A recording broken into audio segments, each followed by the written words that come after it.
हमारा देश कैसा है? वैसा ही जैसा आप छोड़ के गए थे। यानी कि हम अभी भी अंग्रेजों के गुलाम हैं? नहीं, अंग्रेजों से तो हमें 1947 में ही आजादी मिल गई थी। अच्छा, तो अब तो हमारे अपने लोग देश चलाते होंगे ना? हाँ, तब तो देश काफी आगे बढ़ गया होगा। जब हमारे अपने लोग देश चला रहे हैं तो गरीबी और भ्रष्टाचार का तो नाम ही नहीं होगा। सबको बराबर हक दिया जाता होगा, किसानों और मजदूरों का अच्छा ध्यान रखा जाता होगा ना? नहीं, ऐसा तो कुछ नहीं है। तो कैसा है बताना मुझे।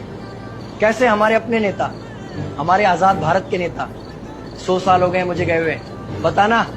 हमारे अपने नेता वो तो अपनी जेबें भरने में लगे हुए हैं। आने वाली 7 पीढ़ियों को नहीं बल्कि 700 पीढ़ियों को ना कमा कर खाना पड़े, उस चीज के इंतजाम में लगे हुए हैं। तो तुम लोग क्या कर रहे हो और हमारे देश का युवा क्या कर रहा है? हम लोग तो इंस्टाग्राम पर रील्स देखने में बिजी हैं। यानी कि हमारी कुर्बानी का देश के लोगों पर कोई असर नहीं पड़ा। देश के लोगों में कोई देशभक्ति नहीं, कोई देश प्रेम नहीं।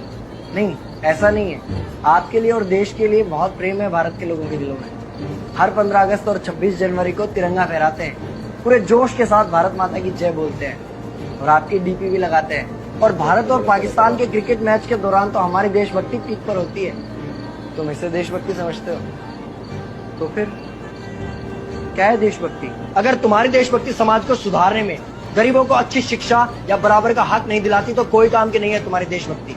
भ्रष्ट नेताओं और सरकार के खिलाफ आवाज उठाओ, लोगों को एकजुट करो।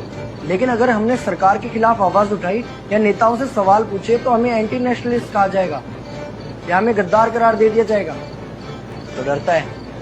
23 साल का था मैं जब अंग्रेजों ने मुझे फांसी पर चढ़ा दिया। मुझे तो आतंकवादी कहा गया था। अगर अब नहीं जागे तो ये देश सोता रहेगा। ये सरकारें, ये नेता देश को बेच खाएंगे। इस भ्रष्ट सरकारी तंत्र से लड़ो। देश को क्रांति की जरूरत है।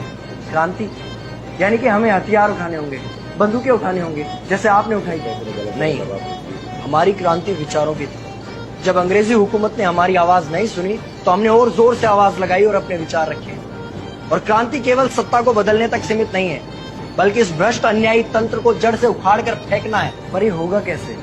अपने आसपास से शुरुआत करो। जो भी तुम्हें भ्रष्ट नजर आए उसके खिलाफ आवाज उठाओ, एक्शन लो। तुम्हारे टैक्स का पैसा नेताओं की जेब में जा रहा है, हिसाब मांगो। अपने वोट का सही इस्तेमाल करो, लोगों को जागरूक करो, इस देश को आजाद करवाओ। इंकलाब जिंदाबाद, इंकलाब जिंदाबाद।